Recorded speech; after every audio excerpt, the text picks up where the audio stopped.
The girl was always there before the sun was. Every morning, without fail, before the rooster found his voice, and before the light had done anything more than bruise the edge of the eastern sky, Petra was standing in the yard. She stood at the edge of the dirt path that curved away from the house and disappeared between two hills. And she looked down that path the way a person looks at something they have lost and cannot stop searching for. She did not cry. She did not move. She simply stood, small and still in her nightgown, bare feet in the dust, watching the empty road as if she believed, with a faith that had no reason left to support it, that someone was coming. Gideon Trace watched her from the kitchen window every morning. He had watched her do this for 14 months. He had learned not to go to her, because going to her did nothing. She did not want comfort. She wanted the thing that comfort could not give her back.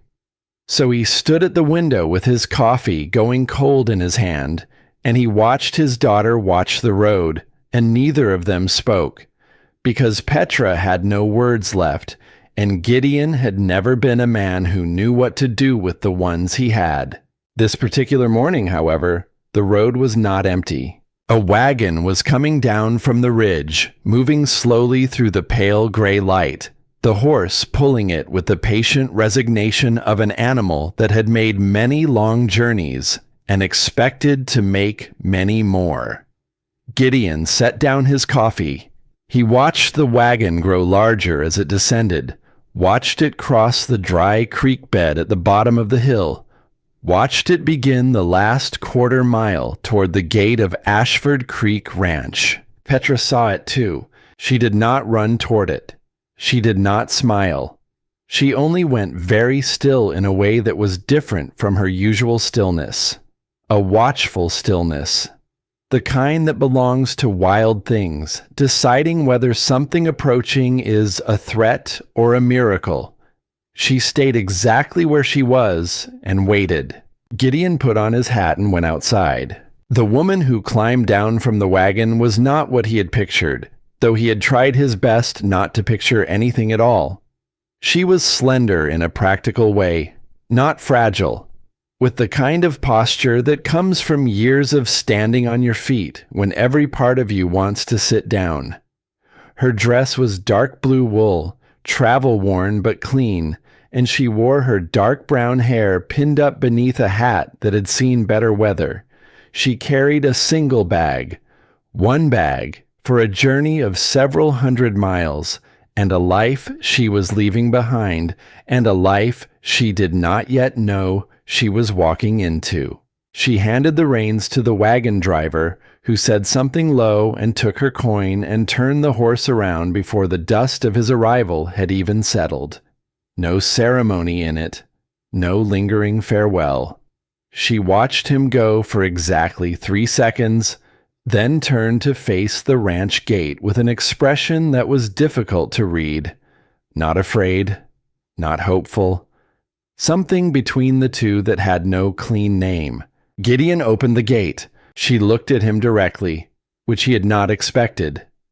Most people, when they arrived at Ashford Creek for the first time, looked at the land first, the wide sweep of the valley, the dark line of the mountains beyond, the long, low shape of the house against the hill.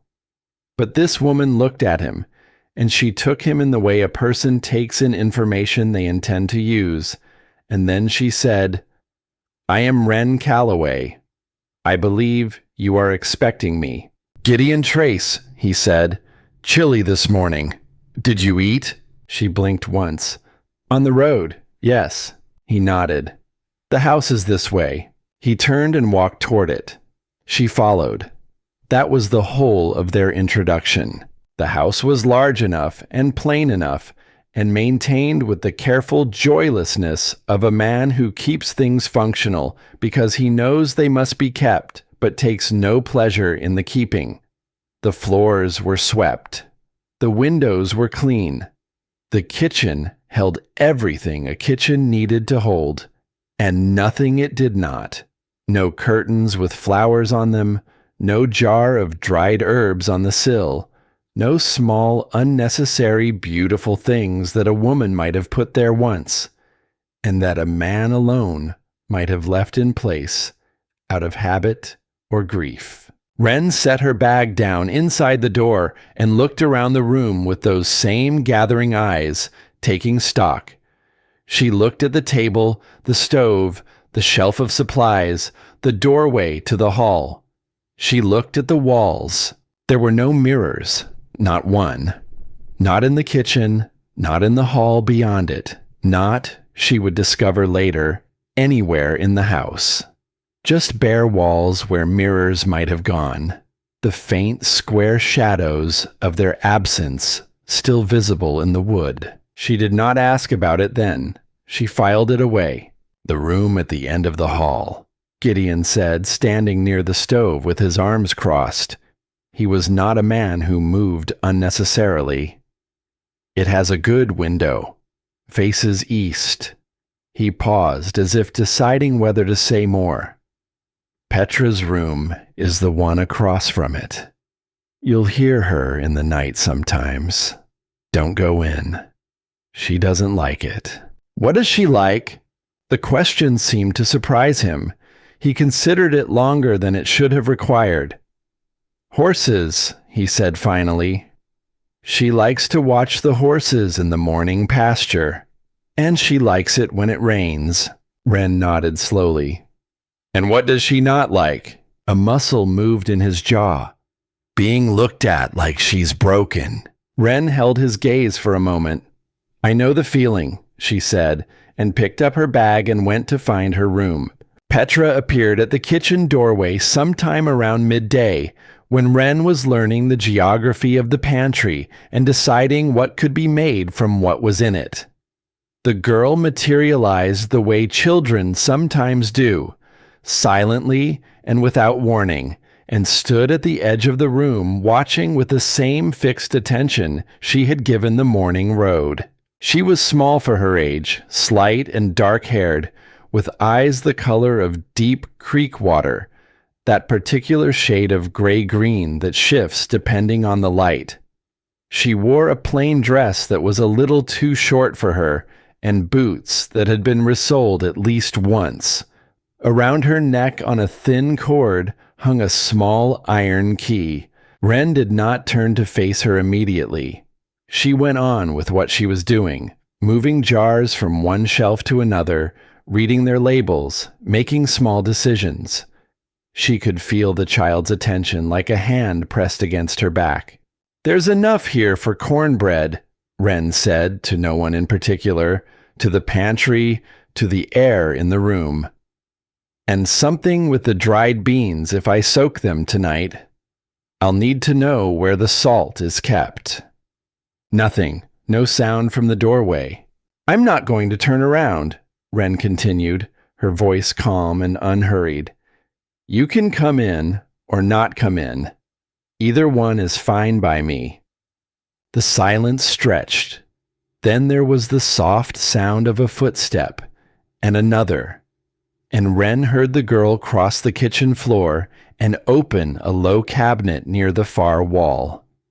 A moment later, a clay jar appeared on the counter beside her.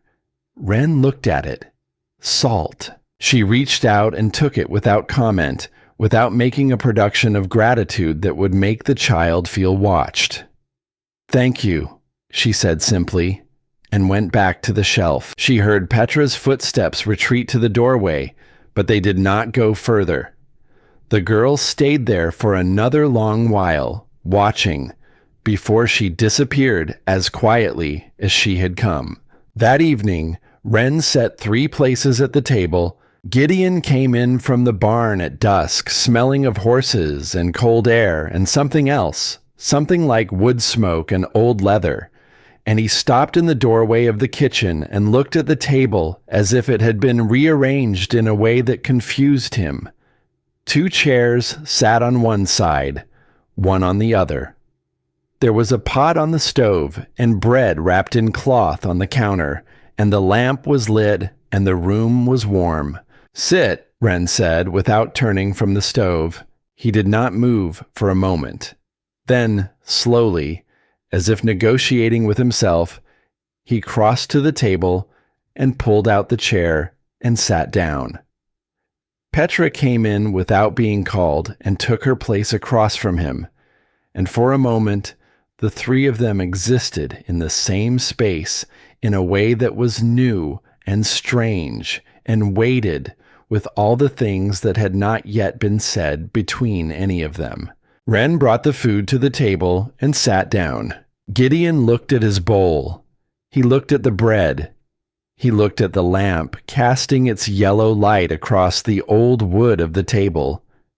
Then he picked up his spoon and ate, and Petra ate, and Wren ate, and the only sounds were the small sounds of a meal being taken and the wind outside doing what wind does in open country at the end of the day. It was not comfort, not yet, but it was the shape of something that might become comfort if given enough time and enough evenings just like this one. She found it difficult to sleep that first night, which she had expected. The room was unfamiliar in the way all new rooms are, with its particular creaks and drafts and the way the moonlight came through the east window at an angle she had not yet learned. She lay still and listened to the house settle around her, listening for the sounds that would eventually become ordinary. What she heard instead was a voice. It was low and even, coming from the direction of the barn, drifting through the thin wall and the cold night air with the quality of something not meant to carry. She could not make out words, only rhythm, the steady, unhurried cadence of a man speaking quietly to something that could not answer him back. Wren rose from the bed and pulled her shawl around her shoulders and went to the window. The barn door was open a crack, a thin line of lantern light cutting across the dark yard. She could see nothing more than that, but the voice continued, low and constant, and she stood at the window listening to it for longer than she meant to, until the cold drove her back to bed. She lay in the dark thinking about a man who spoke in empty barns at midnight, and about a child who watched empty roads at dawn, and about the particular quality of loneliness that fills a house when everyone in it has something they cannot say. She had thought she was coming to a place that needed what she had to offer.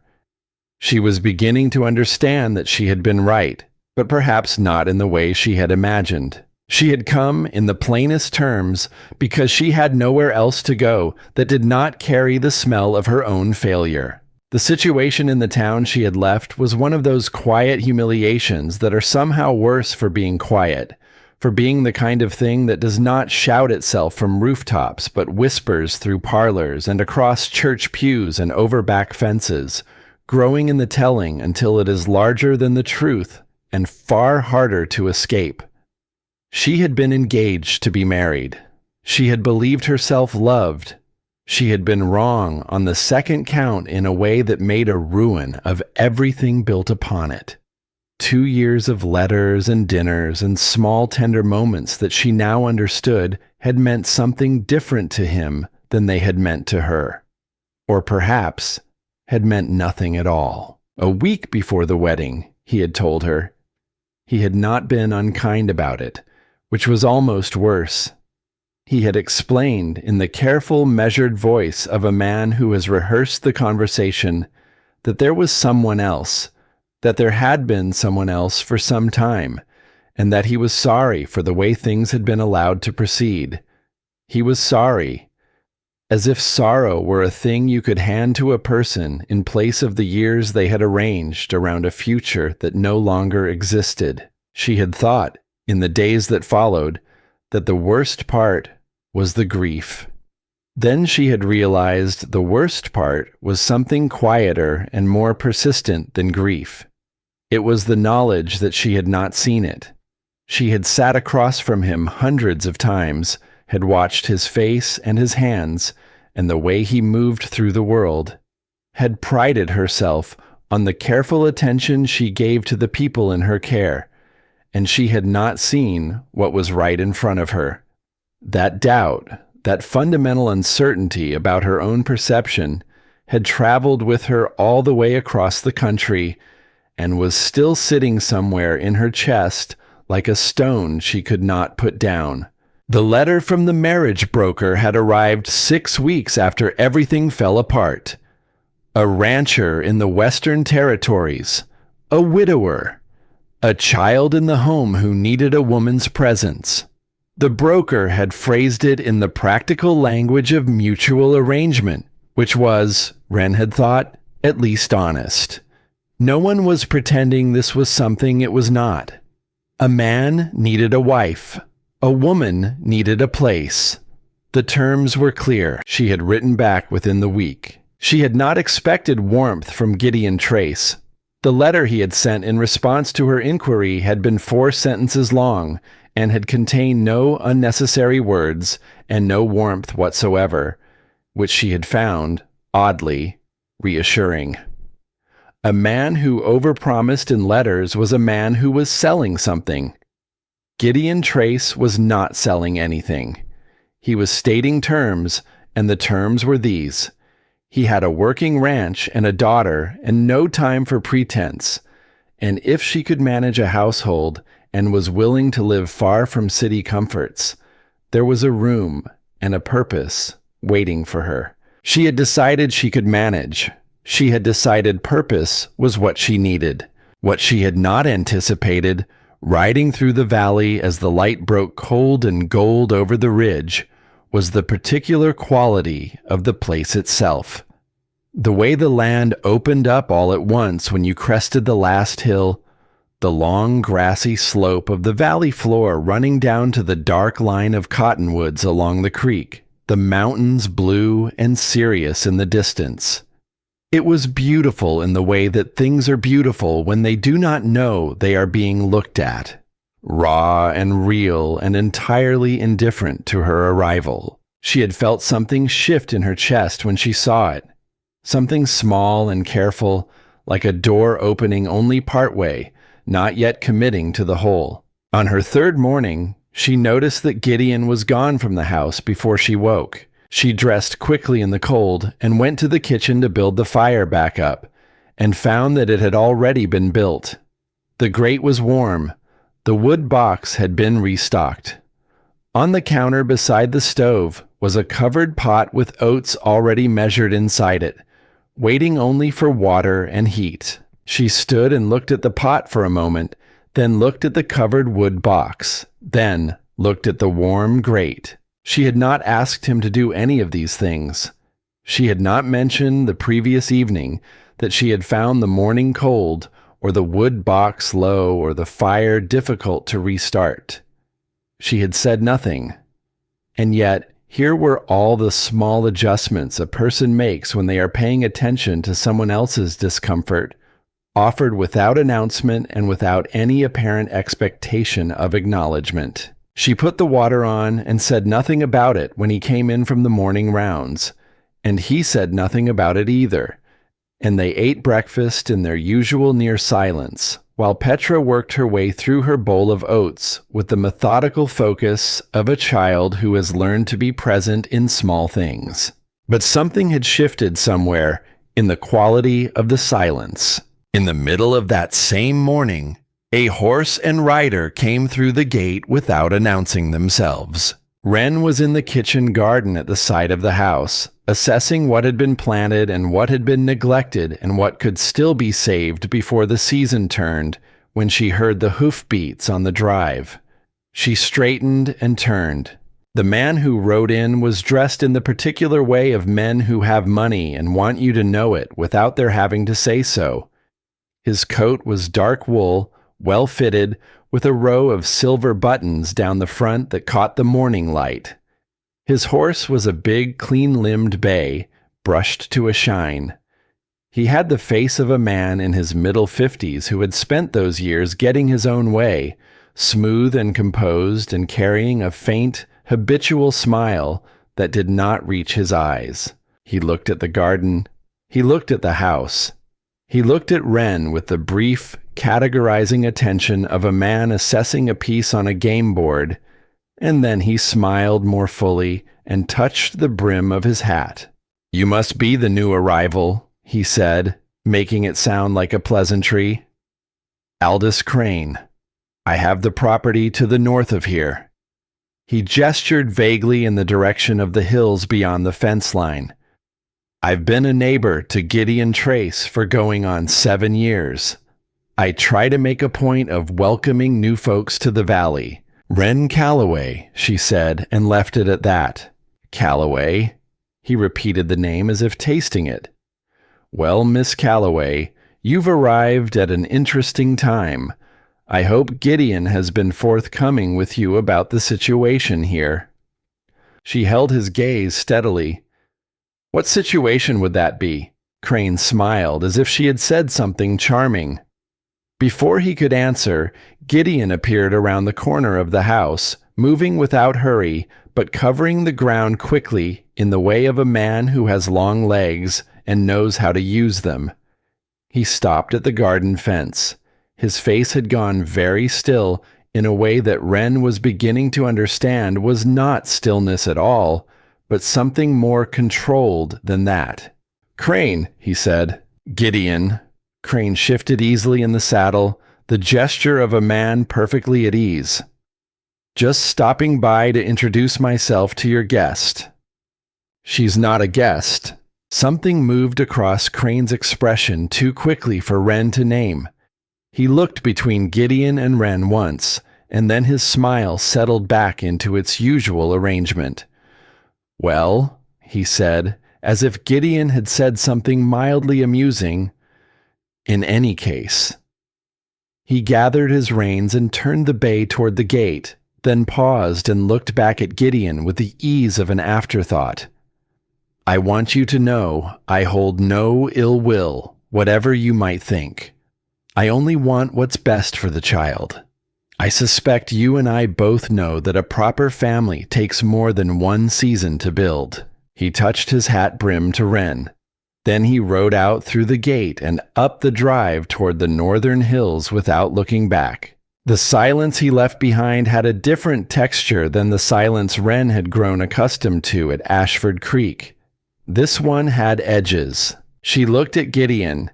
He was watching the road where Crane had disappeared, and his jaw was set in a line so rigid it might have been cut from the same pale limestone as the hills behind him. "What does he want?" Wren asked quietly. Gideon did not answer immediately. When he did, his voice was level in the particular way that levelness requires effort. "He wants what he's always wanted," he said. "What isn't his." He turned and walked back toward the barn without explaining further, and Wren stood in the garden and watched him go, and turned the shape of Crane's last words over in her mind. "A proper family takes more than 1 season to build." He had said it to Gideon, but he had looked, in that last moment, at her. She thought about what the broker in town had told her, quiet and careful, as she was collecting her papers before making the journey to the ranch. How Gideon had been turned down by 2 women before her. How those women, when pressed, had both mentioned the same thing. A man came to call shortly after they arrived, a well-dressed man on a bay horse, who had conversations that made them feel they had arrived in the middle of something they did not understand and could not win. She had not asked the broker what the something was. She had thought she would ask Gideon. She was beginning to understand that asking Gideon things directly was going to require either great patience or a particular kind of occasion that had not yet arrived. Inside the house, from the direction of the parlor window, she saw the small pale shape of Petra standing behind the glass, watching the place on the road where Crane's horse had gone. The child's hands were at her sides, and one of them was closed tight around the iron key she wore on its cord, clenched so hard the knuckles showed white even from the garden. Wren looked at the girl. She looked at the empty road. She looked at the house that had no mirrors, and the barn where a man spoke at midnight to something that could not answer. She had come here thinking she was starting over. She was beginning to understand that she had arrived in the middle of a story that had been going on for 14 months without her. A story with a shape she could not yet see fully, and a cost she had not been told, and a child at the center of it, who had witnessed something that had taken her words away and had not given them back. Wren went inside and put more wood on the fire and began soaking the beans for supper. She did not leave. The days at Ashford Creek had a rhythm that Wren learned the way you learn a piece of music by listening before you try to play it. There was the pre-dawn quiet when Gideon rose and went to the barn before the house had warmed, the soft percussion of Petra's feet crossing the hall to the yard window, the slow building of the morning light over the eastern ridge that turned the kitchen from gray to gold in stages, as if the sun were making up its mind. There was the midday stillness when the wind dropped and the valley held its breath, and even the horses in the far pasture stood without moving. There was the long blue dusk when the work finished itself, and the cold came down off the mountains with a kind of authority that made argument feel pointless. Wren learned the rhythm. She did not try to change it. She only moved inside it, carefully, the way you move inside a house that is not yet yours. She cooked. She cleaned with the particular attention of a woman who understands that order in a space is a form of respect for the people who live inside it. She repaired the kitchen garden, pulling out what had gone to seed and turning the soil where something might still be coaxed to grow before the frost. She mended 2 of Petra's dresses that had been left in a basket near the sewing table, the hem of one and the sleeve of the other, doing the work neatly and leaving them folded on the child's bed without comment. Petra noticed. She noticed everything. This girl, in the way that children notice when they have learned that the world contains things worth watching for. She did not acknowledge the mended dresses directly, but the following morning she appeared in the kitchen doorway a few minutes earlier than usual, and she stayed a few minutes longer, and she moved her chair at the table approximately 3 inches closer to where Wren was sitting, a distance so small that a person not paying attention would have missed it entirely. Wren was paying attention. Gideon noticed that she was paying attention. She could see it in the way he watched her when he thought she was not looking. A careful, observational quality that was very like his daughter's, and was probably where Petra had learned it. He watched Wren the way he watched the weather coming in from the west, with a combination of interest and wariness, trying to determine what was coming and how to prepare for it. She did not mind being watched. She minded much less than she had expected to. What she had not expected was to find herself watching him in return. He was a man who did not waste motion. Every task he performed had the quality of something that had been done many thousands of times and had found its most efficient form. The way he saddled the horses in the morning, the particular angle at which he set the post-hole digger into the rocky soil along the fence line, the swift and certain way he assessed an animal's condition by running his hands along its neck and flank without being told what to look for. He had the competence of a man who has spent a long time alone with the work and has come to a kind of peace with it. Or perhaps not peace exactly, but a working arrangement. She had stopped cataloging the small adjustments he made for her. The fire built before she woke, the gloves left on the porch rail, the water barrel always full. They came regularly enough now that she had begun to anticipate them instead, and anticipating them told her something about how carefully he paid attention, which told her something else in turn about the kind of man who does these things quietly and never once mentions them. It was on a morning some weeks into her stay that she found the paper. She had been looking for a larger pot in the lower cabinet beside the stove, the kind of search that requires you to remove everything in order to find the thing you want. And in the process, she had pulled out a wooden box that had no business being with the pots and had clearly been shoved there hastily at some point and forgotten. She might have put it back without looking. She almost did, but the box was old and the lid was loose. And when she lifted it slightly to reposition it, she saw the corner of a folded document inside. She should not have opened it. She knew that, sitting on the kitchen floor with the box in her hands. It was not her cabinet, not her house, not her history. She put the box back. But the corner of what she had seen stayed with her through the afternoon and into the evening, specific in a way that made ignoring it difficult. It had been a formal document of some kind, the kind with headings and signatures. And in the corner she had clearly read 2 words before the lid had dropped back down. 2 words that put a different shape on several things she thought she had already understood. She did not go back for the box. Instead, that evening, after Petra had gone to bed and Gideon was finishing something at the work table in the hall, she brought him his coffee without being asked and set it down beside him and said, without preamble, "The man in town, the one who arranged the correspondence. He told me something before I came out here." Gideon looked up from the papers he was working on. He waited. "He told me you had written to 2 women before me," Wren said, "and that both of them left before a month was out." She paused.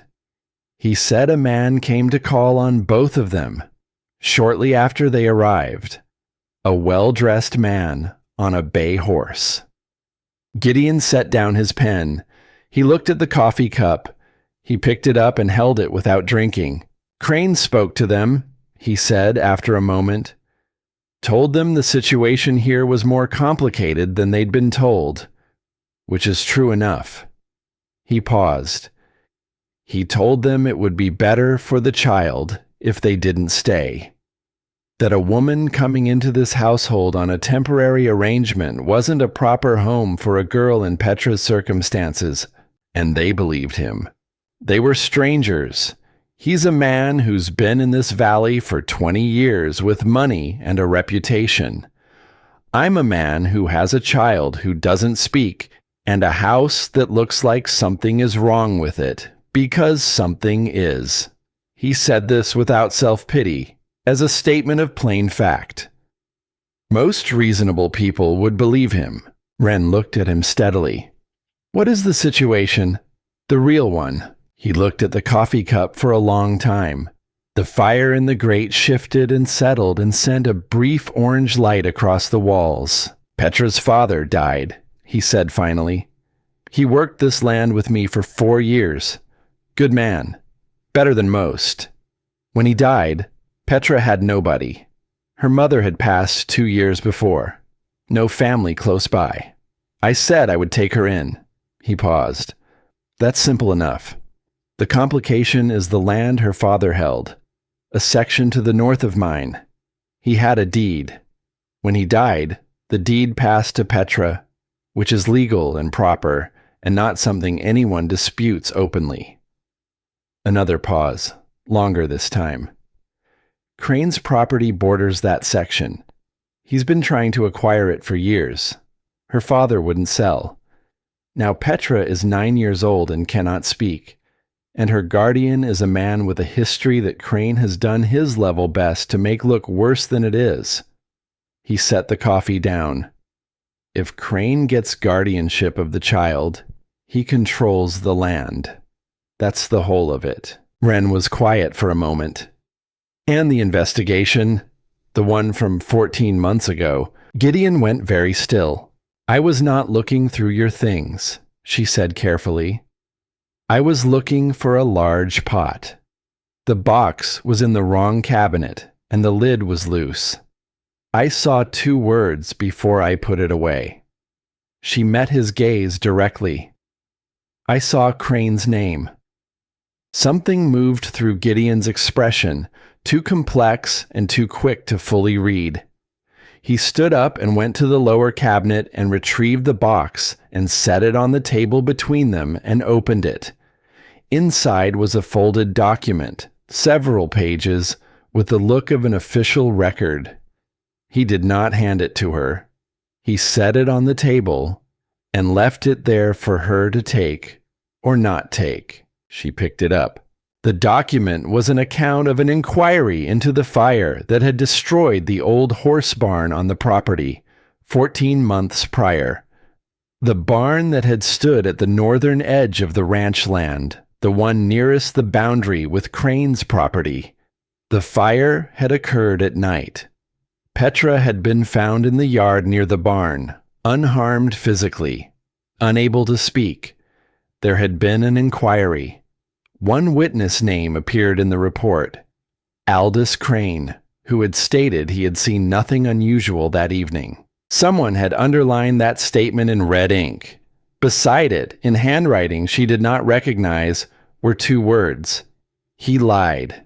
Wren set the document down on the table carefully. "Who wrote that?" she asked. "The doctor in town," Gideon said. "Silas Horn. He was the one who treated Petra after the fire. He told me privately what he believed. He wouldn't put his name to it formally." He paused. "He had debts. Crane holds paper on half the businesses in this valley." Wren looked at the document and then at Gideon and then at the document again. "Petra saw something." "I believe so." "And Crane knows she saw something." "I believe so." The fire in the grate had burned lower. The house was very quiet around them, the particular quiet of a place where a child is sleeping and everything else is holding its breath.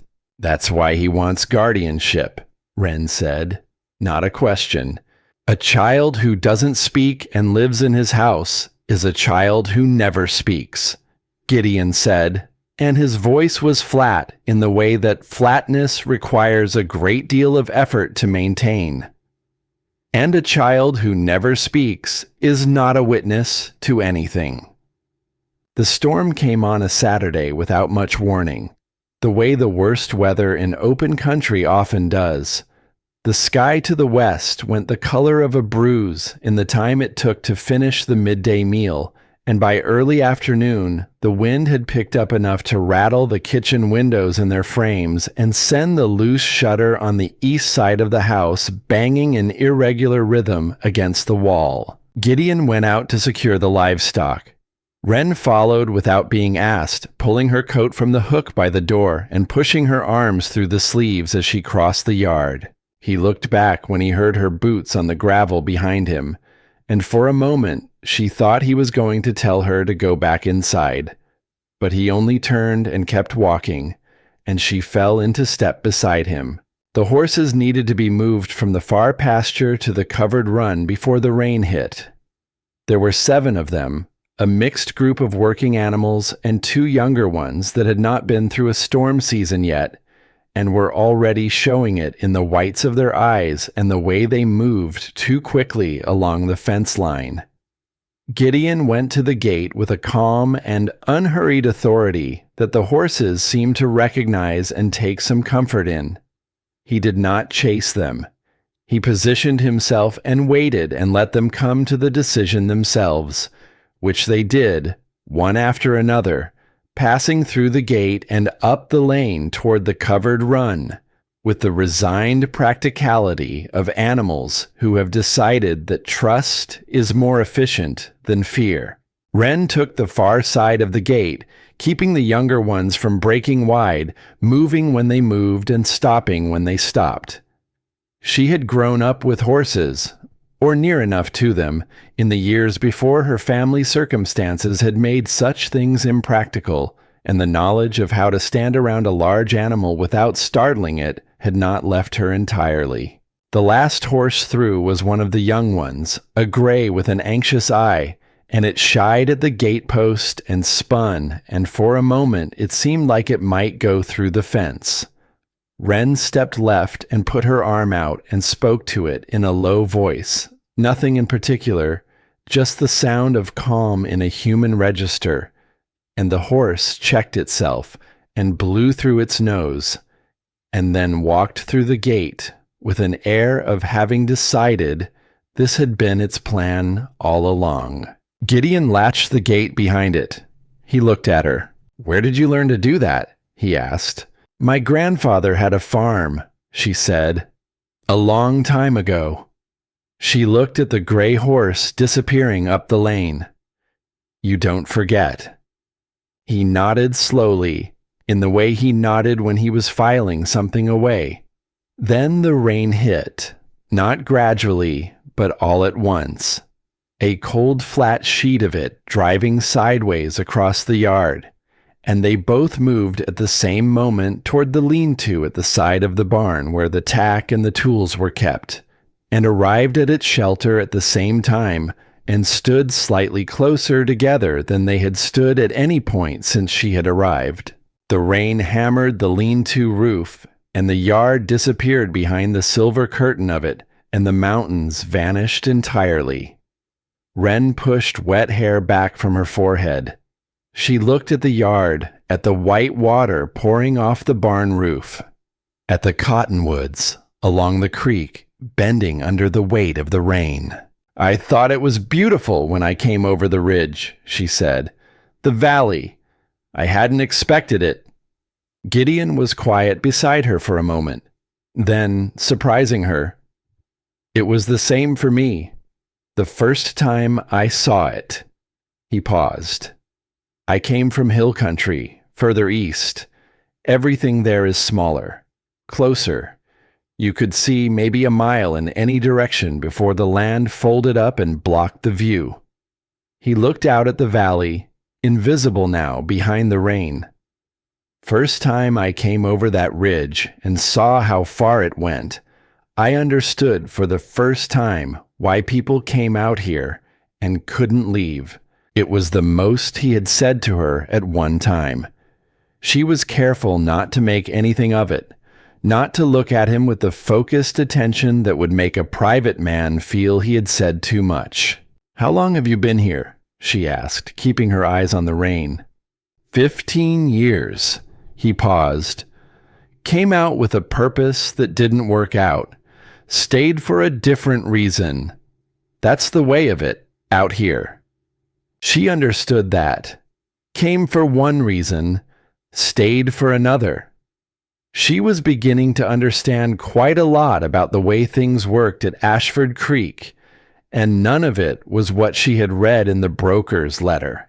The rain eased enough after a while that they could move, and they made their way back to the house through the last of it. And Wren changed out of her wet things and came to the kitchen to find Petra sitting at the table with a piece of paper and a lead pencil, drawing. She was not a gifted artist in the technical sense, not yet. Not at 9 years old with whatever 9-year-old hands can manage. But what she drew had a quality of intention that went beyond simple child's drawing. A deliberateness in the lines that suggested she was not making pictures for the pleasure of it, but trying to put something specific down on paper. Wren watched her work for a moment from the doorway, not approaching, only looking. The drawing was of a yard. She could make out the rectangle of a house, the larger shape of a barn. There were 2 figures, both large, both adult in their proportions. And there was something in the upper right corner of the picture that Petra was drawing with particular care, scratching at the paper with short, hard strokes, building up the shape of it over and over. It was fire. Wren stood in the doorway and looked at the fire in the corner of the picture, at the 2 large figures standing near it, at the careful, deliberate way the child's hand moved across the paper, and she thought of the red ink and the 2 underlined words in the report in the wooden box, and she felt something cold move through her that had nothing to do with the rain. She went to the stove and put the kettle on without going into the room, without disturbing what Petra was doing. She moved quietly and let the girl draw. Later, When Petra had finished and folded the paper and taken it with her to her room, Wren stood at the kitchen window and looked out at the yard where the puddles from the rain were still settling, and the last of the light was going out of the sky. And she thought about what she had seen, and she decided that she would go to the doctor in town. Not right away, not yet, but soon. It was on a still, cold evening some weeks after the storm that Petra brought the tea. Wren was at the kitchen table with the household account book that Gideon had left for her to review, the record of expenses and supplies that he kept in a spare, functional hand, and which told its own kind of story about the life of this ranch, the careful management of a man who could not afford to waste anything and knew it. She was cross-referencing the supply lists against what was in the cellar and the pantry, making notes about what would be needed before the winter proper arrived, and she had been working for long enough that the lamp needed trimming and her tea had gone cold, and she had not noticed either. She heard Petra's door open. She heard the small feet cross the hall to the kitchen. She heard the careful sounds of the child moving in the kitchen, the clink of the kettle against the stove grate, the soft pour of water, the particular tap of a cup being set down. Then footsteps crossing to the table. A cup of tea appeared on the table beside the account book. Hot. Properly made, with the right amount of time steeped, which meant Petra had been watching how Wren made it. Wren looked at the cup. She looked at Petra, who was standing 2 feet away with her hands clasped together in front of her, and her gray-green eyes very serious, and watching Wren's face with an attention that was waiting for something. Wren picked up the cup and took a sip. It was good. She nodded once in the particular way she had learned that Petra preferred to be acknowledged, simply, directly, without flourish. "Thank you," she said. Something moved across the child's face. Something that was not yet quite a smile, but was the scaffolding a smile is built upon. Then she turned and went back to her room. From the doorway of his own room, which Wren could see in the reflection of the dark window glass, Gideon was watching. He had been standing there long enough that she could not be sure how long. She did not turn around. She watched his reflection instead, watched him stand absolutely still in the doorway, looking at the place where his daughter had been, and she saw something move across his face that he would never have permitted if he had known he was being seen. His hand came up slowly and pressed flat against the door frame. His eyes closed for a moment. When they opened, they were very bright in the low light, brighter than they should have been. He turned and went back into his room without a sound. Wren looked at her tea. She looked at the account book and the careful numbers in it, and the long columns of a man trying to hold everything together by himself for a very long time. She looked at the window where his reflection had been. She thought about 14 months.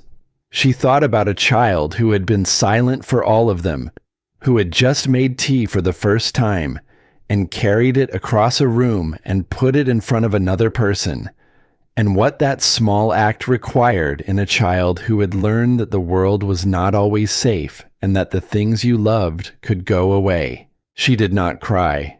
She was not a woman who cried easily. But she sat for a long time at the table without looking at the account book, and the tea cooled in the cup, and outside the window the valley was dark, and the stars were very clear, and Ashford Creek was as quiet as a place can be when the people inside it are each, in their separate rooms, carefully beginning to feel something they do not yet have words for. The notice arrived on a gray morning when the first real cold had come down from the mountains, and the grass in the valley had gone the pale gold of late season, beautiful in the way that things are beautiful when they are finishing. It came with a supply wagon from town, tucked in with the mail, a sealed envelope addressed to Gideon Trace in the formal hand of someone who writes documents for a living. Wren was in the yard when the wagon came through, and she watched Gideon take the envelope from the driver and stand reading it in the cold without his coat, which told her before she could see his face that the contents required immediate attention and had driven everything else from his mind. She waited until the wagon had gone. Then she crossed the yard to where he was still standing. He held the letter out to her without looking up from it. She read it. It was a formal notice from whoever handled such matters in the nearest settlement with authority to do so, written in the dense, careful language of official communication. A hearing had been scheduled on the matter of the guardianship of one Petra, minor child, currently in the care of Gideon Trace. The hearing would take place before the season closed. All parties with interest in the matter were expected to present evidence of their fitness or unfitness to serve as the child's legal guardian. At the bottom of the document, in a line that had its own particular weight, the petition for guardianship had been filed by Aldous Crane. Wren folded the letter and handed it back. "How long do we have?" she asked. Gideon looked at the hills to the north, at the line of fence that marked the boundary of Crane's land beyond them. His jaw was set in that rigid line she had come to know. "Not long enough," he said. "Not nearly long enough." The wind came down off the mountains and moved through the gold grass of the valley, and Wren stood in the cold and thought about a child who had just learned to carry tea across a room, and a man who pressed his hand against a door frame in the dark so he would not come apart, and the particular kind of fight that is coming, whether you are ready for it or not. She thought about what she knew and what she did not know and what she was going to need to find out. She went inside and put her coat on and told Gideon she needed to go to town. The doctor's office in Dustwell Crossing occupied the ground floor of a narrow building at the quieter end of the main street, identifiable from the outside by a painted sign that had weathered to near illegibility and a window that was always fogged in cold weather from the small iron stove kept burning inside regardless of season. Dr. Silas Horn was a compact, gray-haired man in his early 60s who moved with the careful economy of someone who had learned long ago that haste in his profession cost more than it saved. He had the kind of face that had been kind once and was still kind underneath, but had acquired over the years a layer of something more guarded, the expression of a man who has seen enough of what people are capable of to have stopped being surprised by any of it. He looked at Wren when she came through his door with the measuring attention of a man assessing whether someone is worth the risk of honesty, and apparently decided she was, because he gestured to the chair across from his desk without being asked what she was there for. She told him about the drawing. She did not tell him everything. Not the wooden box or the underlined document or the red ink, because she did not yet know what was hers to tell and what belonged to Gideon. She described only what she had seen. A child drawing the same scene repeatedly, a yard, a barn, 2 large figures, and fire. She described the way Petra drew the fire specifically, with that particular intensity, the short, hard strokes of a child trying to get something exactly right, because exactness mattered. Horn listened without interrupting. When she finished, he was quiet for a moment, turning a pen end over end on his desk in a slow, habitual rotation that she suspected he was not aware of. "She's been drawing that scene since about 3 months after the fire," he said. "Different versions of it. I know because her teacher in town, before she stopped coming to lessons, brought me 2 of them." He set the pen down. "A child who draws the same thing repeatedly is a child who is trying to process something she cannot express through any other available channel. That's not an observation that requires medical training. That's just paying attention." "What do you believe she saw?" He looked at her steadily. I believe she saw who set that fire. He let that sit for a moment. The barn that burned was the old structure at the northern boundary. It shared a fence line with Crane's property. The fire started on the Crane side of the barn, which the inquiry noted, and then proceeded to not investigate further, because the inquiry was conducted by a man who owed Crane a considerable financial consideration. He paused. I wrote my observations in a private document and gave it to Gideon. I was not willing to put my name to a formal statement. I am not proud of that. He told me, Wren said, about the debts. Horn nodded, a small, tight movement. Crane holds paper on this town the way a hand holds a fist. He doesn't need to threaten anyone directly. The arithmetic does it for him. He looked at the fogged window for a moment. There is something else you should know. Something I did not put in the document I gave Gideon. Wren waited. The night of the fire, when they brought Petra to me, she was not physically harmed. No burns, no smoke injury of significance. But she was in a state that I have only seen a handful of times in my work. A profound withdrawal, as if the mind had decided that the safest place to be was very far inside itself. Children do this sometimes. It is a protection. He folded his hands on the desk. Before she went fully silent, in the first minutes after they brought her in, she said 3 words, only 3, and then nothing after. I wrote them down that night, and I have not shown them to anyone, including Gideon, because I did not know what to do with them, and I was afraid of what doing something with them might cost me. He opened his desk drawer and took out a small folded piece of paper and set it on the desk between them. Wren looked at it. She did not reach for it. She said, "He burned it." Horn's voice was even and quiet. That is all. He burned it. And then she did not speak again. The office was very still. The small stove ticked and settled. "Why are you telling me this now?" Wren asked. The doctor looked at his hands for a moment. "Because you came through that door and asked me a direct question and looked at me the way a person looks when they actually intend to do something with the answer. I have not had that experience in 14 months. He met her eyes. "And because the hearing is coming, and I am tired of being the kind of man I have been since that fire.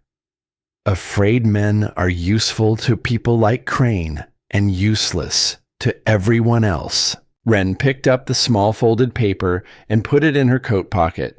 She rode back to the ranch in the cold afternoon light with the paper in her pocket and 3 words sitting in her chest like stones dropped into still water, sending out rings she could already feel, reaching the edges of everything. She told Gideon that evening, not all of it, not immediately, because the whole of it needed to be handled with care, set down piece by piece, rather than all at once. She began with what Horn had said about the drawing, about repetitive expression in children who cannot find another channel, and she watched Gideon's face as she spoke, watched him receive the information with that controlled stillness of his that she had learned was not absence of feeling, but the presence of a great deal of it being very carefully managed. Then she set the folded paper on the table between them. He looked at it without touching it for a moment. Then he unfolded it and read the 3 words and refolded it and set it back down. And he was quiet for so long that the fire in the grate had burned noticeably lower by the time he spoke. "I suspected," he said. His voice was level. The levelness cost him something. "From the beginning, I suspected. But suspicion and a child who cannot testify and a document that was never officially filed is not a position anyone can stand on in front of a hearing." "Horn will come forward," Wren said. He told me he would. Something moved across Gideon's face. Not quite surprise, but something adjacent to it. He said that directly? He said he was tired of being afraid. She paused. He also said he was not proud of what he had failed to do in the 14 months since the fire. Gideon turned and looked at the fire. He was quiet again, but this was a different quality of quiet than his usual one. This one had something working inside it. I need to tell you something, he said finally. About before. She waited. He stood up and moved to the window and stood with his back to her for a moment, looking out at the dark yard, and then he turned around and leaned against the wall with his arms crossed in the posture of a man who has decided to say something difficult and is holding himself steady for it.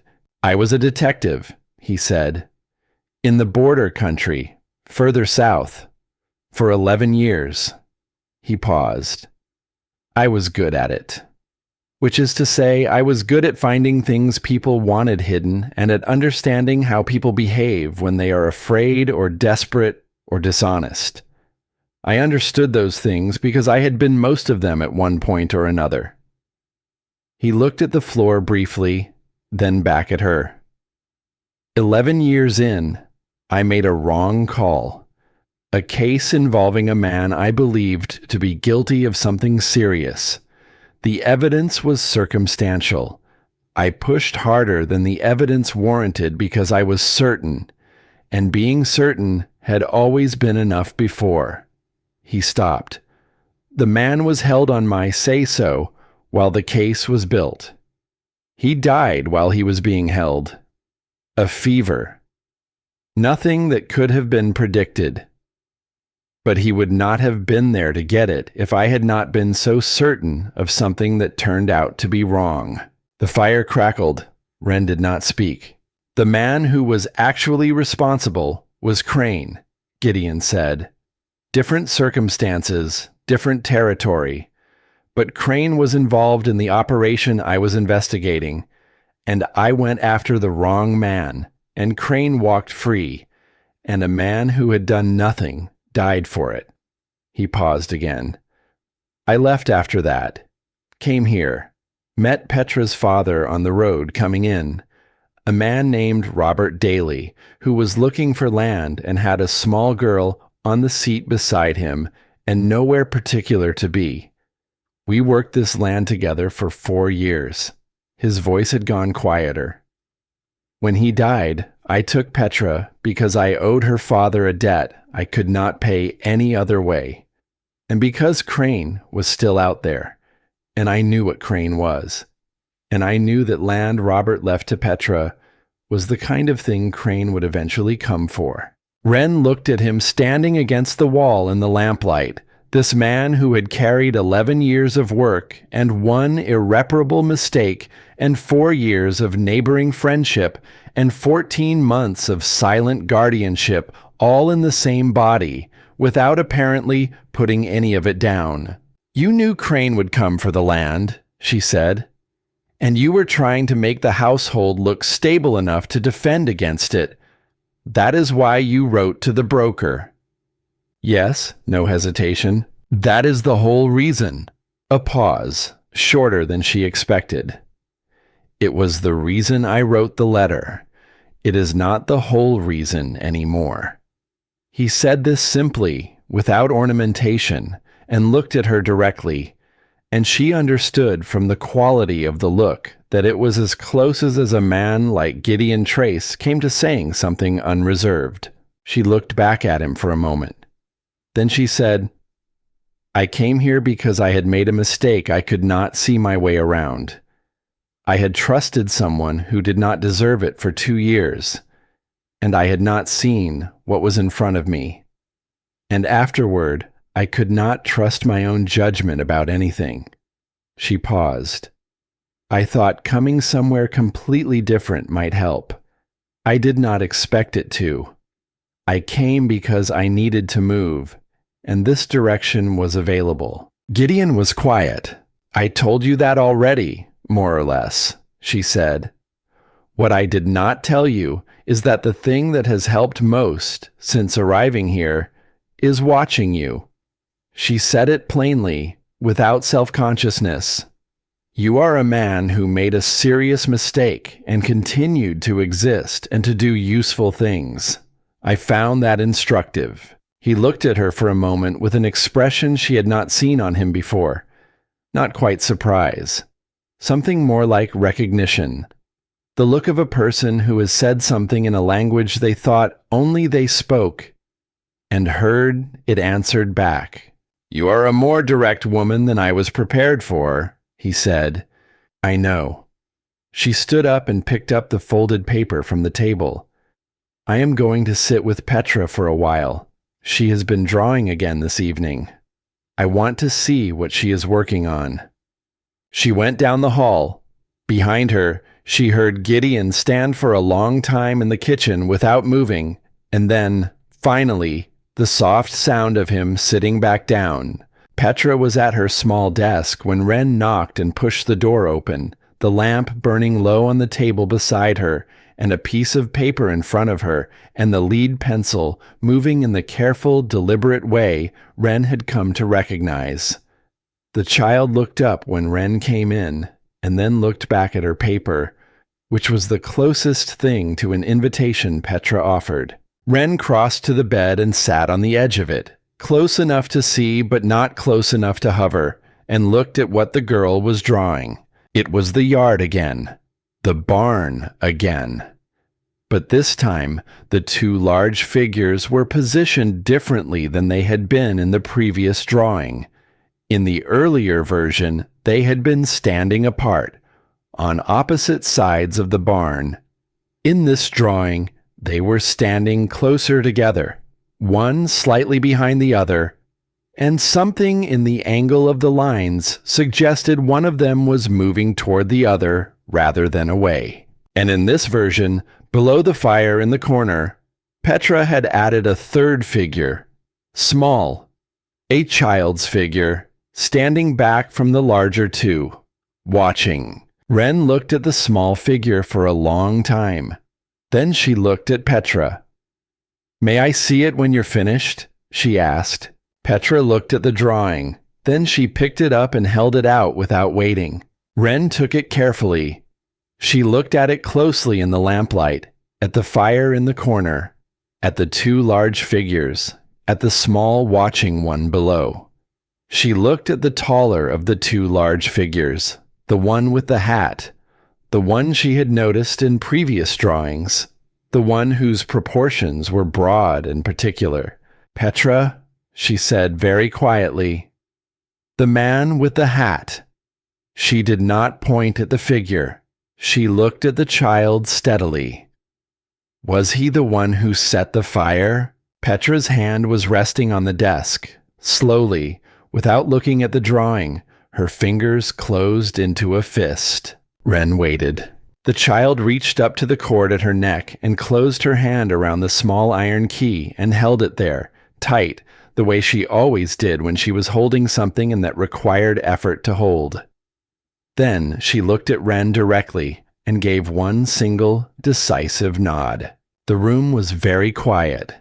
Outside, the wind had come up again and was moving through the valley in long, slow waves, bending the grass and rattling the last of the dry leaves off the cottonwoods along the creek. Wren folded the drawing with great care and put it in her coat pocket beside the small paper with 3 words on it.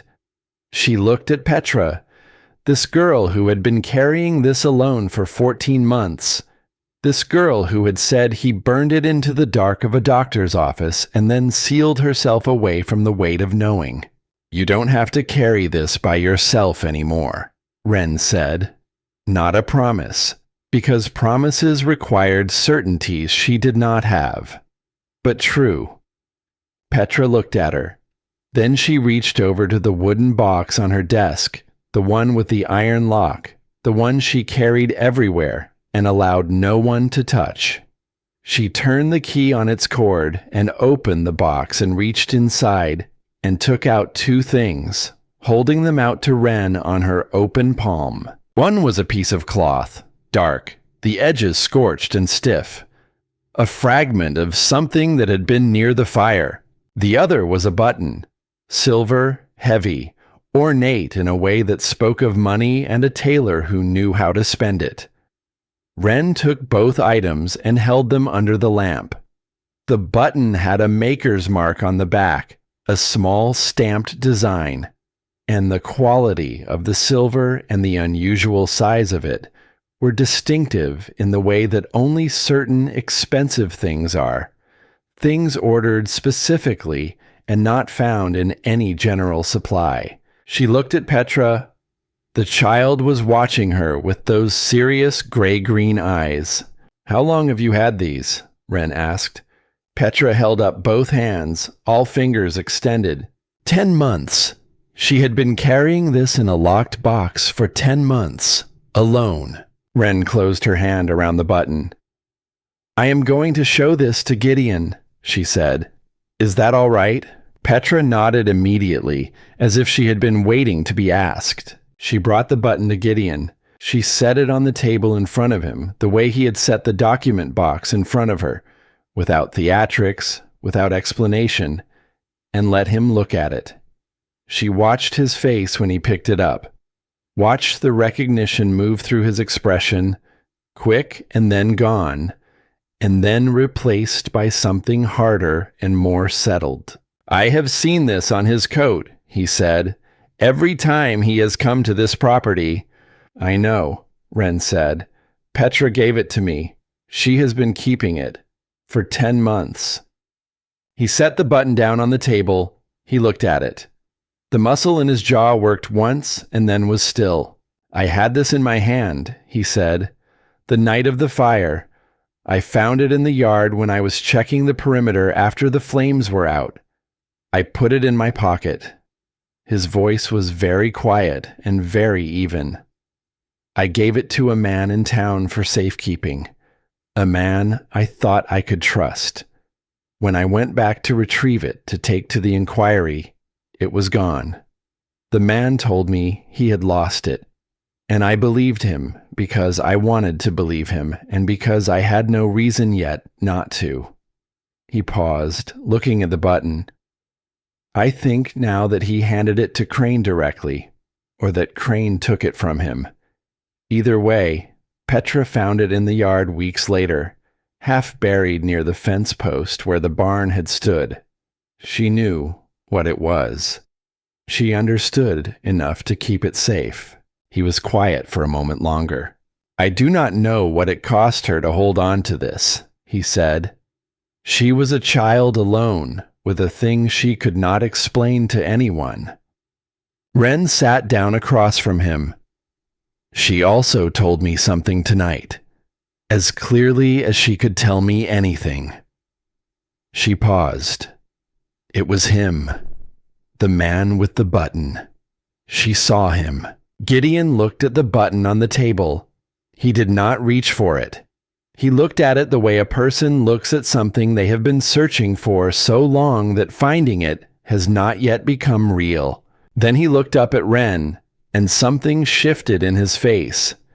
Something she had not seen there before, a kind of fracture in the controlled surface of him, very small, very deliberate, as if he had chosen to let it show.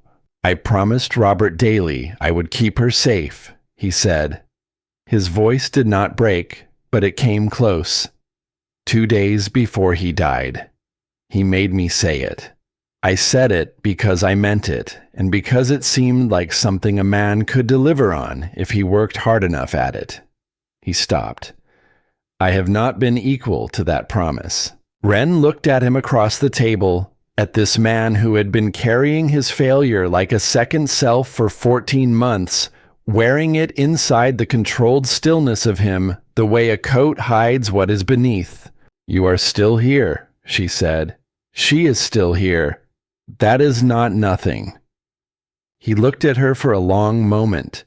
The lamp was burning between them, sending its unsteady light across the table, and the button and his hands resting flat on the wood, and outside the wind moved through the valley, and the house was quiet around them in the way that houses are quiet when the people inside are saying things that matter. "No," he said finally. "It is not nothing." They stayed at the table for a long time after that, not touching, not needing to, talking in the way that people talk when they have finally found the subject they have both been working around for weeks, the real subject underneath all the smaller ones. He told her more about Robert Daly, about the 4 years they had worked this land together, about the particular kind of friendship that grows between people who work hard in the same direction without needing to discuss it. She told him more about the life she had left, about the 2 years of not seeing what she should have seen, and about the strange geography of starting over in a place where no one knew the version of herself she was trying to leave behind. It was past midnight when Wren finally stood up from the table. The fire had burned low, and the lamp needed oil, and the house was very cold at the edges where the warmth did not reach. She picked up the button from the table and held it out to him. He took it. His fingers closed around it, and he held it for a moment, and then he opened the small drawer of the side table and put it inside, carefully, the way you put something away when you intend to use it. "The hearing," he said, looking at the drawer. "We need to be ready." "We will be," Wren said. She went down the hall to her room. She lay down on the bed in her clothes, too tired to manage anything else, and looked at the ceiling where the cold moonlight was making its slow crossing, and thought about a button, and a child who had kept it for 10 months, and 3 words spoken into the dark of a doctor's office, and a man who had finally let a crack show in the wall of himself. She thought about what ready meant, and what it required, and whether she had it in her. She had left a life behind because she had not been able to trust her own judgment. She had come here not knowing what she was coming to. She had arrived in the middle of a story already in motion, with edges and costs she had not been told. And somewhere between the mended dresses left on a child's bed, and the gloves left on a porch railing, and the long silences that had gradually become a language she could speak, she had stopped waiting to feel certain before she acted, and had begun acting in the faith that certainty, like trust, was something that had to be built rather than found. She was not certain she was here, for now that was enough. Outside, the wind had died. The valley was very still. And in the room across the hall, Petra was sleeping with the empty box on her bedside table, the key still on its cord around her neck, and the thing she had been carrying alone for 10 months, finally, at last, in someone else's hands. The morning of the hearing came in cold and flat, the sky the color of old pewter, pressing down on the valley without a single break of light from one horizon to the other. Wren was up before dawn, as she had been every morning since the notice arrived, but this morning there was no gradual easing into the day. She dressed in her best dark dress and put her hair up with particular care, and went to the kitchen and built the fire with the focused attention of a woman who needs her hands to be doing something while her mind works through what is coming. Petra appeared in the doorway while the oats were heating, already dressed, wearing the blue dress with the mended sleeve. She had done her own hair, imperfectly, 2 uneven braids that she had tied with ribbon, and she stood in the doorway with the straight-backed solemnity of a child who understands that today is significant without being told so in words. Wren crossed to her and knelt down and gently retied the ribbons so the braids hung evenly. Petra stood very still and let her do it. When Wren stood again, Petra looked at her with those serious gray-green eyes, and then reached out and took hold of the edge of Wren's sleeve for just a moment, a brief grip and release, and then stepped back. Gideon came in from the barn. He had dressed with the same careful intention, his good coat brushed and his boots cleaned, his hat in his hand rather than on his head. He looked at the two of them standing in the kitchen, and something moved across his face that he did not try to hide. "Eat first," Wren said, and turned back to the stove. They ate together in the gray morning light, the three of them, without much talking, the way people eat before something that requires all of them. The building where such matters were decided in Dustwell Crossing was a large square room attached to the back of the only substantial stone structure in town, a place that served various civic purposes with the pragmatic flexibility of a community that could not afford specialized spaces for everything. By the time Wren and Gideon arrived with Petra between them, there were already people inside, more than Wren had expected, ranchers and tradespeople, and a scattering of women from the town who had come for reasons she could not entirely read. They were not there in support of anything in particular. They were there because this kind of proceeding was the most significant thing to have happened in Dustwell Crossing in some time, and people in small places attend significant things. Crane was already seated at the front of the room on the right side, beside a man in a well-fitted coat who had the look of someone who handled formal proceedings professionally and was aware of it. Crane himself looked relaxed in the particular way of a man who has arranged things to his satisfaction and is now waiting with pleasant patience for the arrangement to play out. He wore his dark wool coat with the silver buttons, every button present and accounted for. He nodded to Gideon when they entered, a small civil nod, the gesture of a man so confident he can afford magnanimity. Gideon did not nod back. He guided Petra to the bench on the left side and sat down with her between himself and Wren, and he put his hat on his knee and looked straight ahead. The man who presided over the proceeding was a weathered figure with the manner of someone who has navigated difficult situations for a long time and has decided that fairness is the most efficient policy. Not because it is always comfortable, but because it produces the fewest long-term complications. He called the room to order with minimal ceremony and explained what would be decided and on what grounds, and then he asked Crane's representative to present his case. The representative was thorough and fluent and had clearly spent time preparing. He established Crane's standing in the community, his property holdings, his years of residence. He established that the child's living situation had been irregular, describing the sequence of women who had come to the Trace household and departed before becoming established. He used the phrase unstable domestic environment twice, and the second time he used it, he paused slightly, giving it room to settle. Then he said that the woman currently in the Trace home had arrived as a matter of formal arrangement through a marriage broker, that no formal marriage had yet taken place, and that a child in a home anchored by a temporary agreement between strangers was not a child in a secure family situation. He called it a household built on paper and contingency, which was designed to sound like a reasonable observation and succeeded well enough that Wren heard a murmur move through the room behind her. She sat straight and kept her face composed and her hands flat on her knees. The presider looked at Gideon.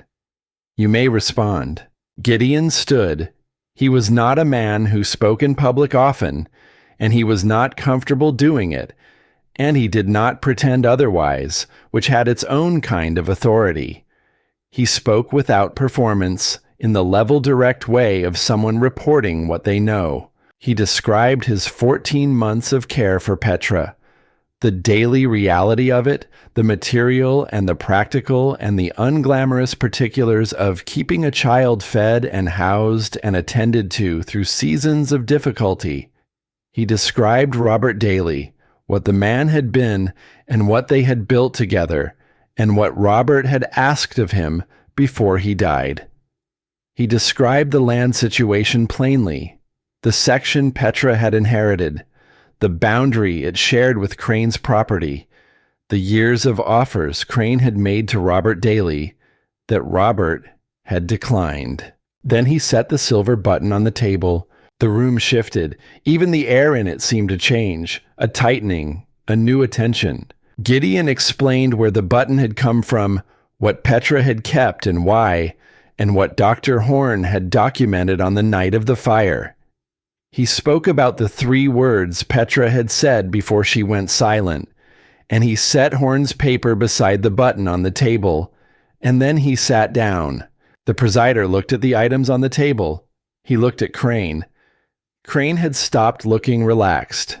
His representative leaned close and spoke quietly into his ear. Then Crane stood. What he did was not what Wren expected. He did not dispute the button directly. He did not dispute Horn's documentation.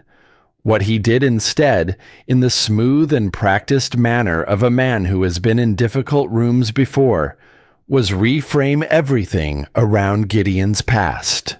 The wrong arrest. The man who had died. The circumstances of how Gideon had come to be in Dustwell Crossing at all. He laid it out not as accusation but as context, offered with apparent reluctance. The way you might mention something unfortunate about a person when the interests of a child require you to be frank. He called it a matter of character and judgment.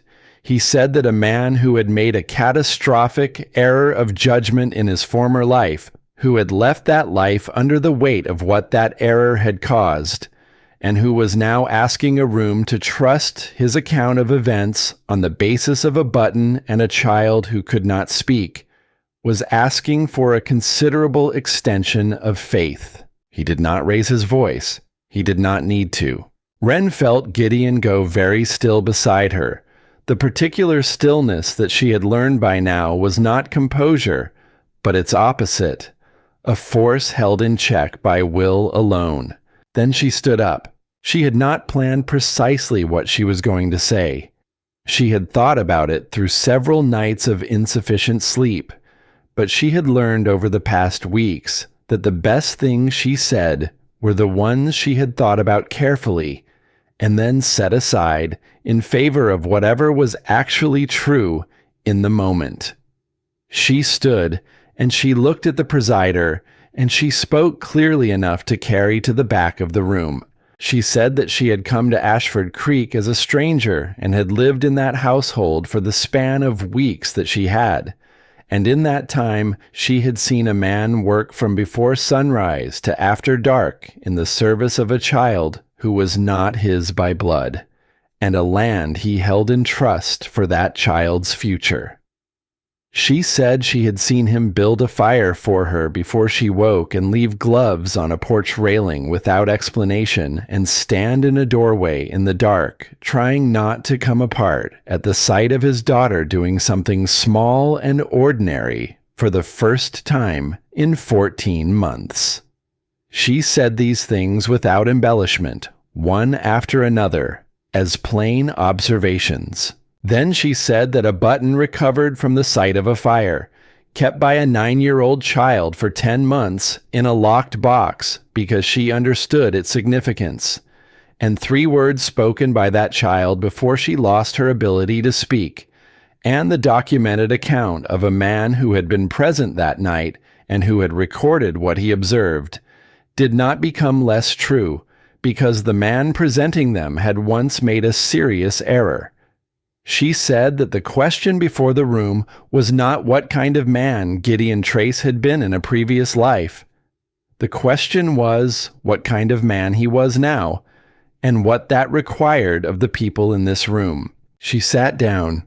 The murmur that moved through the room this time was different from the first one. Crane's representative requested a recess. The presider granted it. During the recess, Crane crossed the room. He did not approach Gideon. He approached Wren, which she understood immediately was deliberate, a choice made because he had assessed her as the less predictable element and wanted a closer look at what he was dealing with. He stopped a few feet from her, with his hands clasped behind his back in the posture of a man having a pleasant conversation, and he smiled with the portion of his face that smiled while the rest of it did other things. "You spoke well," he said, as if complimenting a student. "You have a directness that is quite striking." Wren looked at him. She said nothing. "I want you to understand something," Crane continued, his voice low and collegial. "I do not dislike Gideon Trace. I have no personal quarrel with you.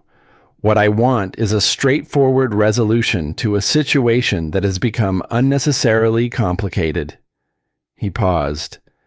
"The child is not well. She needs stability and resources and professional attention that a working ranch with a complicated history cannot reliably provide. I can provide those things. This does not need to be a battle." "It became a battle," Wren said quietly. "The night someone set fire to a barn while a child was close enough to see it." Something moved through Crane's expression. Not guilt exactly, but its distant cousin, the look of a man who has made calculations he stands behind and does not enjoy having them named directly. "Be careful," he said, and the pleasantness had thinned considerably. "You are new here. You do not fully understand the shape of things in this valley. A woman in your position, coming from where you've come from, with the arrangement you have with Trace, would do well to consider what she is asking for before she commits to asking for it." He turned and went back across the room. Gideon, who had been close enough to hear, turned to look at her. His jaw was set hard. "Are you all right?" he asked. "Yes," she said. And she was, which surprised her slightly. The conversation had not frightened her. It had clarified things, the way cold water clarifies, stripping away anything that was soft or uncertain and leaving only what was solid. She was not afraid of Aldous Crane. She was resolved about him, which was more useful. The presider reconvened the room and delivered his preliminary determination. The evidence presented by Gideon Trace, he said, was insufficient on its own to adjudicate the fire matter, which was a separate proceeding that would require its own process. However, the evidence was also not dismissible, and the account of Dr. Horn, now formally submitted, would be entered into that separate process for proper review. With respect to the guardianship question itself, the presider said that he found the case for instability in the Trace household to be overstated and the case for the child's attachment to her current situation to be underrepresented in the petition filed by Crane. However, he continued, and here the room went very quiet, given the complexity of the circumstances, and given that the fire matter was now an open question requiring further review, he was ordering that Petra be placed in a neutral household within the community for the duration of that review period. She would not be placed with Crane. She would not be placed with a stranger. She would be placed with the Aldrich family, a farming family on the eastern edge of the valley, whom several people in the room knew and respected, for a period he expected would not extend beyond the turning of the season. The room received this in silence. Wren looked at Petra. Petra was sitting very straight on the bench, her hands in her lap, her face composed in the way of a child who has decided that composure is what is required of her. She was looking at her hands. The knuckles were white. Gideon said nothing. Wren could see the effort it cost him, the physical effort of sitting still in that chair and receiving this with the dignity the situation required, and not with what he actually felt, which she could see in the set of every muscle in his body. The presider said the transfer would take place the following morning. He encouraged all parties to conduct themselves appropriately in the interim. Crane did not look triumphant. He looked satisfied, which was worse. The ride back to the ranch was the quietest journey Wren had ever made. Petra sat between them in the wagon and looked at the road ahead, and Gideon held the reins and looked at the road ahead, and Wren looked at the mountains and tried to find something in them that was equal to the size of what the day had asked for. When they reached the ranch and the horse was unhitched and Petra had gone inside, Gideon stood in the yard in the gray afternoon light for a long time without moving. Wren stood nearby. She did not speak because there was nothing she could say that would help. And she had learned enough about this man to know that unhelpful speech was worse than silence. Finally, he went to the barn. Not to work, just to go somewhere the size of his feeling could exist without anyone having to witness it directly. She heard the door close behind him. She stood in the yard alone and looked at the house where Petra was inside, and at the hills to the north where Crane's land began, and at the long pale grass of the valley bending in the cold wind. Then she went inside and began to prepare supper, because supper still had to be made, and because the act of making something, even something small, was the only response she had ever found adequate to the kind of helplessness that descended when the situation was larger than anything you could immediately fix. Gideon came in from the barn an hour later. His face had been rearranged into its usual controlled arrangement, but there was something underneath it that the rearranging had not fully concealed. He sat down at the table, and she set food in front of him and sat across from him, and they ate. Petra ate half of what was on her plate, and then asked to be excused, which she did in the way she always asked things, by looking at Gideon and then at her plate and then at Gideon again. And he nodded, and she went to her room. After a while, Wren heard a sound from down the hall. Low, barely audible through the door. Not crying, not quite, but something in the register of grief. The sound of a child trying very hard to be quiet about something she cannot contain entirely. Gideon heard it too.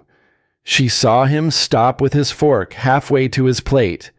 She saw him set the fork down very carefully, as if setting it down carefully was the thing standing between him and something he could not afford. He pushed back from the table and stood up and went down the hall, and she heard the soft knock on Petra's door and then the creak of it opening. Then silence. She sat alone at the kitchen table for a long time. Eventually, she cleared the plates and washed them and put them away. And she built the fire up for the night, and she sat back down at the table with her hands folded on it and looked at the lamp burning steadily in the draught. After a while, she heard Gideon come back down the hall and into the kitchen. He sat down across from her. His eyes were brighter than usual in the lamplight. He did not look away from her when he sat down, which was itself a thing. She fell asleep holding my hand, he said. Wren looked at him. I have not been into her room at night since the first weeks, he said. She made it very clear early on that she wanted the door closed and she wanted to manage the nights by herself. So I let her. Because she asked for it, and because I thought respecting what she asked for was the right thing. He paused. I do not know if that was right, or if it was easier than finding a way to be what she needed when I did not know what that was.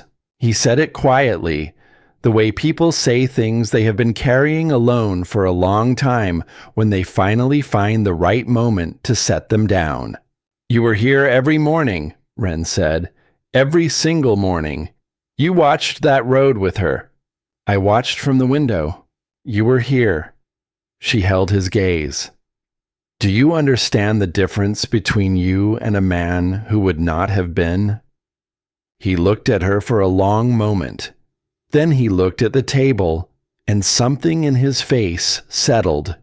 Not the controlled stillness he used to manage difficult things, but something quieter and more genuine than that. We need the doctor to formalize everything before the review period ends, he said after a while. Horn said he was willing.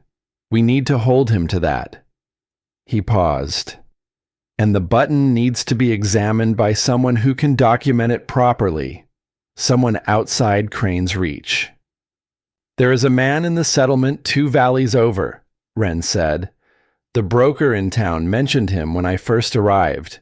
He handles formal disputes for properties in this region. He has no connection to Crane.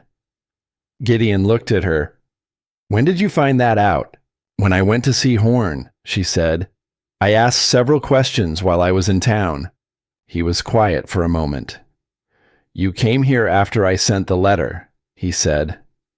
And in the time since you have learned more about what is happening on this property than I have managed in 14 months. She looked at him steadily. You were managing alone. It is harder to see clearly when you are inside a thing by yourself. He nodded slowly, and this nod was different from his usual one. Something more open in it, more willing. He stood up from the table and went to the window and looked out at the yard and the dark hills beyond. And she could see his reflection in the glass, the face of a man who has decided that something needs to change and is calculating how. The morning she goes to the Aldrich house, he said without turning, I am riding to find the man you mentioned. I know, Wren said. I will go with you. He turned from the window and looked at her. She looked back. The lamp burned between them on the table, and outside the wind moved through the valley with its long, cold patience. And tomorrow the wagon would come for Petra. And the day after that, something would have to be built that was larger than what Crane had assembled against them. But tonight there was the lamp and the fire and the knowledge settling slowly into certainty that they were not facing any of it alone. Then from down the hall came a sound that stopped them both. A voice, small, uncertain, rough from long disuse, the way a door sounds when it has not been opened in a very long time, and the hinges have gone stiff. 2 words. Stay here. Wren and Gideon looked at each other across the table. Neither of them moved for a moment, as if moving might break something that had just, carefully, after 14 months, begun. Then Gideon turned and walked down the hall, and Wren heard the door open, and she heard nothing more for a long time except the sound of the fire and the wind, and the quiet of a house in which something had just shifted on its foundations and would never quite go back to what it had been before. Petra said 4 words in the first week she was away.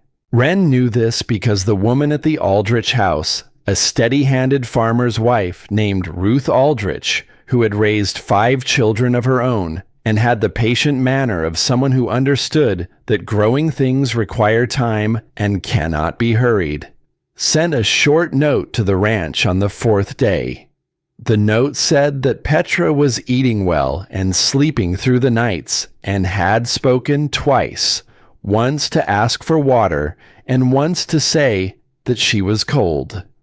Ruth wrote these facts without elaboration, understanding somehow that they were large facts dressed in small words and did not require decoration. Gideon read the note at the kitchen table and set it down and did not say anything for a while.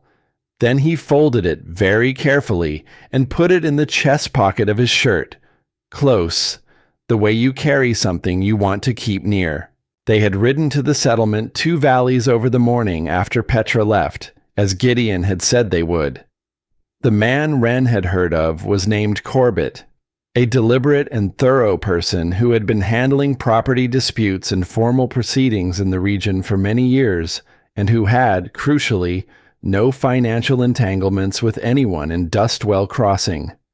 He examined the silver button and Horn's documentation and the drawings Petra had made, which Wren had brought in a careful stack wrapped in cloth. and he asked questions in the methodical way of someone building something that needs to hold weight. He said he would need a formal statement from Horn. Gideon said Horn was prepared to give one. Corbett said he would need it in writing, signed, witnessed, and delivered to him within the week.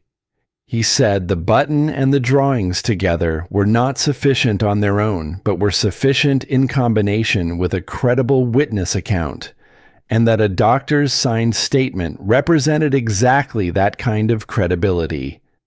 He said the matter of the fire, if properly documented, would constitute grounds for a full review of Crane's petition and potentially for a separate proceeding regarding the fire itself. He said all of this in the level tone of a man describing practical realities, and the practical realities, laid out plainly, were better than Wren had allowed herself to hope for. Horn signed his statement 2 days later. His hand was steady when he signed it. He looked afterward like a man who has put down something heavy and is still getting used to the new feeling of his own hands.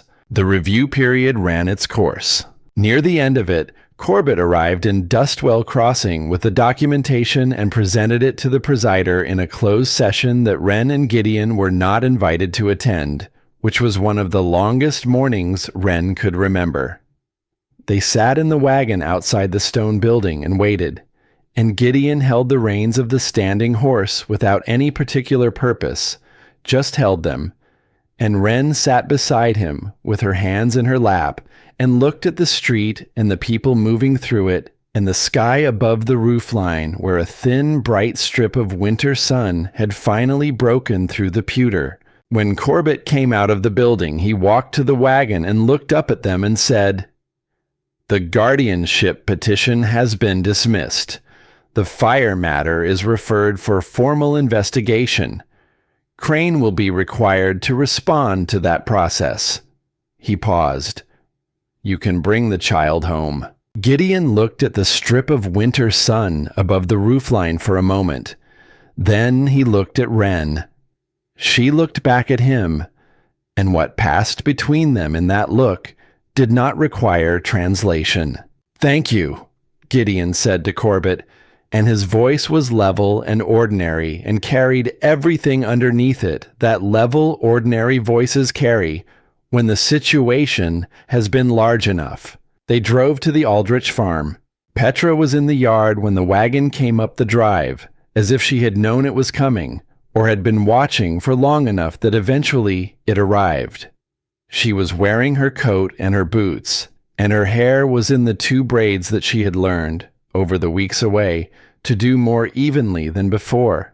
She was standing at the yard fence with both hands on the top rail, watching the road. When the wagon came through the gate, she did not run. She walked, quickly but deliberately, the way people move when they are trying to maintain some dignity over an overwhelming impulse. And she came to the side of the wagon and stood and looked up at Gideon, and then at Wren, and then back at Gideon. He climbed down from the wagon. He knelt down in the dirt of the Aldrich yard in his good coat, one knee in the dust, and opened his arms. And Petra walked into them, and he held her with the particular fierceness of a man who has been afraid of losing something for a very long time, and has not fully believed yet that he has not lost it. She did not cry. Neither did he, quite. But Wren, sitting alone on the wagon seat above them, looked at the strip of winter sky and gave them their moment. Ruth Aldrich came to the porch and looked at the scene in her yard, and then looked at Wren and gave a single nod, the nod of one practical woman to another that means everything went as well as it could have. On the drive home, Petra sat between them on the wagon seat. She fell asleep before they reached the valley, her head against Gideon's arm, and he held the reins one-handed without comment and let her sleep. Wren watched the valley open up as they came over the ridge, the long pale gold of the winter grass, the dark cottonwoods along the creek, the mountains holding their familiar serious blue in the distance, and the house at the far end of the drive with its cold windows waiting for the lamp to be lit inside them. She had thought, the first time she saw this valley, that it was beautiful in the way of things that do not know they are being looked at. She still thought that, but it was a different looking now. The looking of someone who had learned the specific weight of what the land held, the grief and the guilt, and the 14 months of difficult keeping, and the small silver button in a locked box, and 3 words spoken into a doctor's dark office, and 2 words from the end of a hall in the night. She knew what this valley had cost the people who lived in it. That knowledge made it more beautiful, not less. The formal investigation into the fire took its time, as such things do, moving through the careful processes that careful processes require. Crane did not leave the valley. He was not the kind of man who ran, but he was quieter in the months that followed, and his bay horse was seen less frequently on the roads near Ashford Creek, and the silver-buttoned coat appeared less often in town. The investigation was not quick, and it was not simple, but it moved, which was the thing that mattered, because for 14 months it had not moved at all. Horn stood behind his statement. He did not waver. He had the look, in the weeks and months that followed, of a man who had found his footing after a long time of uncertain ground, and it suited him. The arrangement between Wren and Gideon had a formal end date that neither of them had spoken of directly since the hearing. The broker's terms had specified a trial period, after which both parties could confirm or dissolve the arrangement by mutual agreement. The date came on a cold, clear morning, when the frost had put a skin of white across the yard, and the horse's breath came in long, visible plumes in the air. Gideon was at the table with his coffee when Wren came into the kitchen. He did not look up immediately when she came in, which meant he had heard her and was deciding something.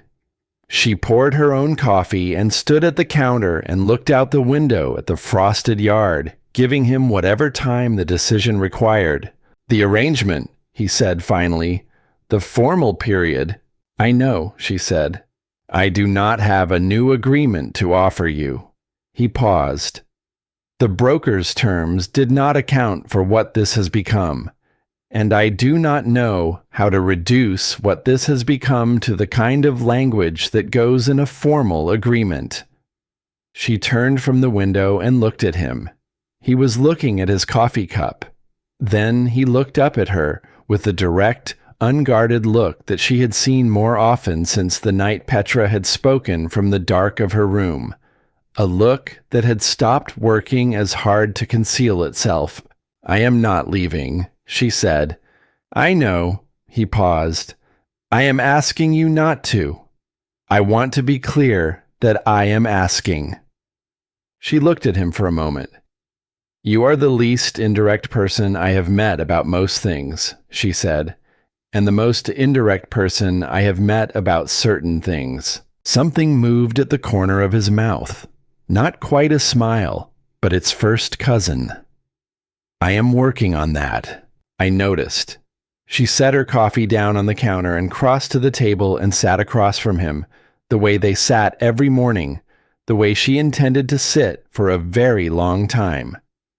"Then it is settled." He looked at her. "Just like that. You asked, I answered. That is how it works." She picked up her coffee again. "Now tell me what needs doing today. The fence on the south side has been worrying me."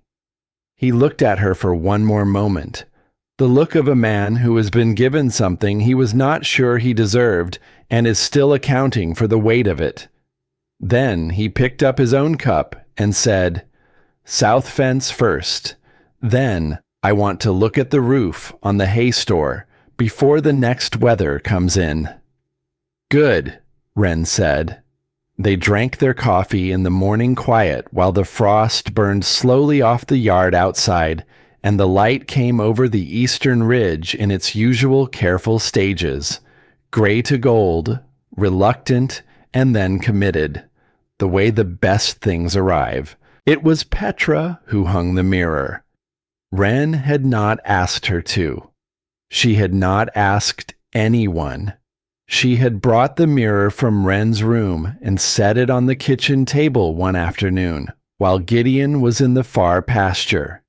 And she had found the nail and the small hammer herself, climbing up on a chair with the focused determination of a child who has decided something needs to happen and is making it happen. Wren came in from the garden and found her on the chair, the mirror already on the wall, slightly crooked, examining her work. Wren straightened it. Petra climbed down from the chair and stood in front of the mirror and looked at herself for a long time. She had grown in the months since summer. Not much, but enough that her dresses were all a little short. Her braids were even now, a skill she had mastered through patient repetition. Her gray-green eyes in the mirror were serious and clear and entirely present, the eyes of a girl who had come back from somewhere far away and was still learning all the ways that returning felt different from leaving. She looked at her reflection.